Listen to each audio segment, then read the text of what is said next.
Houston's homicide rate grows. More families are left longing for justice as police search for those responsible.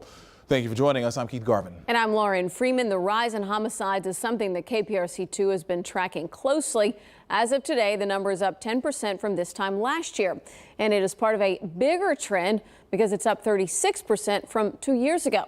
But it's important to keep all things in perspective, which is why KPRC2 investigator Mario Diaz is joining us now. Mario, you've been spending the day looking at the rate police are solving homicides and what it means for families who are hurting.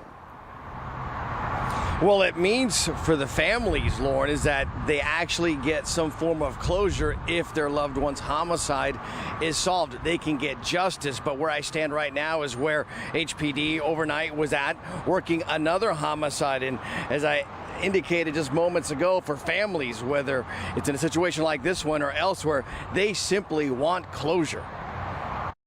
Right now, it's at a standstill. Marnita Hinton has been waiting 18 months for the Houston Police Department to tell her they've captured her son's killer. I need to know something about my son's case. Christopher Mena is her son, gunned down in the parking lot of this Walgreens in Sunnyside in November 2020. My heart goes out to those families. While Hinton is left waiting, HPD's Homicide Division Commander Kevin Deese says they're solving more homicide cases compared to last year, increasing the closure rate to 60%.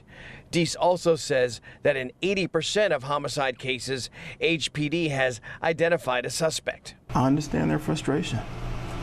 I understand their frustration. Hinton is one of the frustrated. Very little details have emerged from her son's killing, and she tells KPRC2 investigates detectives tell her they have been overwhelmed with homicides. It tells me that I'm just another number. Dee says no one is a number.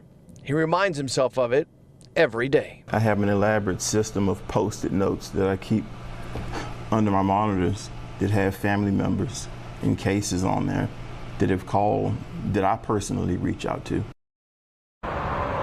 In fact, Deese claims one of the Post-its on his desk is one with Miss Hinton's name on it. Now, you may be asking yourself, why is the closure rate as low as it has been, or why has it been higher in the past? Well, those are some of the questions that we're going to be answering coming up at 6 o'clock. And also, we'll show you exactly what HPD is doing about it to help make this closure rate a bit more in their favor when it comes to identifying the killers of people's loved ones.